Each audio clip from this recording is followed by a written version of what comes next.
नमस्कार, संजीव कुमावत चॅनलमध्ये आपलं स्वागत. मित्रांनो,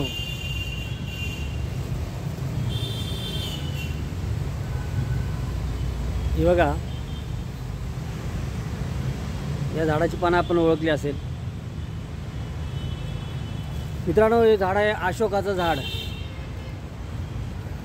आणि अशोकाचं झाड हे आपल्याला सर्वच दिसत आहे.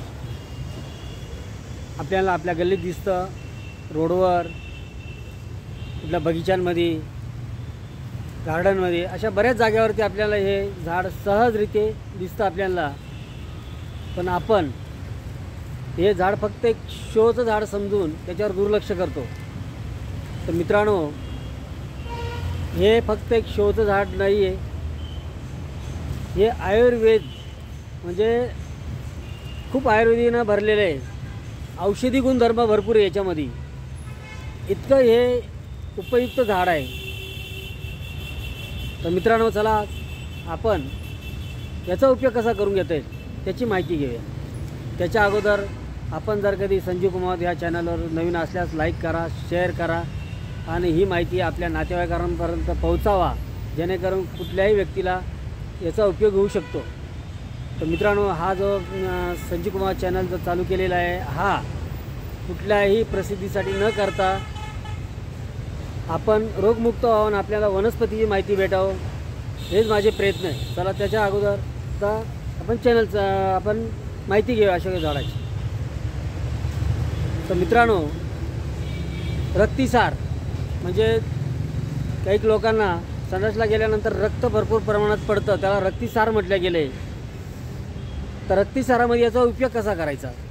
या झाडाची जे फुलं आहेत आणायची, आपल्याला फुटून घ्यायची, 1 चम्मचभर, छोटा टेबलस्पून 1 चम्मचभर घ्यायची, 1 कप पाण्यात मिक्स करून जर कधी आपण घेतोय, थोडीशी खडी साखर टाकून घ्यायची आहे. जर कधी घेतोय सकाळीच खाली पोट आणि संध्याकाळी जर कधी घेतलीस, 2 वेळा आपण हा जर कधी औषधाचा प्रयोग केलाच तर 2 वेळेसमध्ये आपला रक्तसार ह्या आजारामध्ये पूर्णपणे आराम पडतो.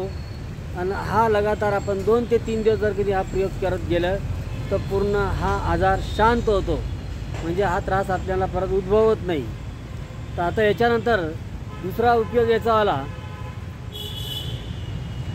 मित्रांनो, माझ्या माता, बहिणी, मुलीबाळी यांच्यासाठी रक्तप्रदर ह्या आजाराने बरेचसे लोक ग्रस्त झालेले आहेत. अनेक प्रकारचे औषधं करतात पण त्याचा गुण येत नाही.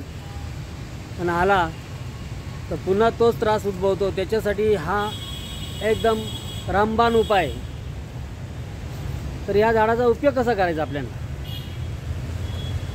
आपल्याला अशोकाच्या झाडाची साल काढून आणायची आहे. झाडाची साल काढून आणल्यानंतर तिला दगडावरती चंदनासारखी उघळून घ्यायची. दुधातनं उघळून घ्यायची. आपल्याला लक्ष असू द्या, साल आणल्यानंतर दूध टाकून तिला उघळून घ्यायची की तिचा 2 टेबलस्पून अर्क निघाला पाहिजे. तो अर्क 2 कप पाण्यात टाकून व्यवस्थित ढवळून घ्यायचा आहे आणि त्याला परत उकळून घ्यायचं आहे. 2 कप पाण्याचं अर्धा कप म्हणजे अष्टमांश काढा करून घ्यायचा आहे. आणि तो थंड केल्यानंतर तो गाळून घ्यायचा. त्याच्यात थोडंसं मध टाकून जर कधी आपण खाली पोट सकाळीच घेतोय, 1 तास त्याच्यानंतर काही खायचं नाही आहे. आपण जर कधी हा प्रयोग नित्यनियमानं 4 ते 5 दिवस केला तर आपल्याला रक्तप्रदर ह्या आजारातून पूर्णपणे आपण मुक्त होऊ शकतो. ह्या आजारातून आपल्याला पूर्ण लाभ होतो आहे. या औषधाचा पूर्ण आपल्याला लाभ होतो आहे. आता याच्यावर तिसरा उपयोग कसा केला जाईल?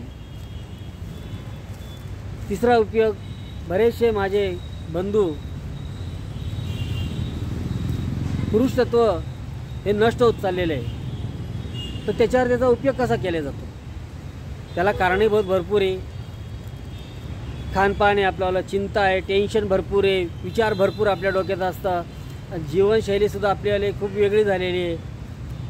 संपूर्ण आजकाल जीवन जे आहे केमिकलयुक्त झालेलं आहे. त्याच्यामुळे सुद्धा आपल्याला पुरुषत्व नष्ट होत चाललेलं आहे. कारण अनेक पेशंट बघितल्यानंतर हे लक्षात आलेलं आहे. तर याच्यात उपयोग कसा करायचा आपल्याला? त्या झाडाचा मुठभर पाला आणायचा आहे, कुटून घ्यायचा आहे, त्याचा रस काढायचा आहे. सकाळी 10 ग्रॅम आणि संध्याकाळी 10 ग्रॅम जर कधी आपण घेतलं, थोडे दिवस घेतलं, तर आपलं पूर्ण परत पुरुषतत्व पूर्ण येतंच. मित्रांनो, व्हिडिओ आवडल्यास लाईक करा, शेअर करा, सबस्क्राईब करा आणि अशाच नवीन नवीन वनस्पतीसाठी बेल आयकॉनचं बटन दाबा. नमस्कार.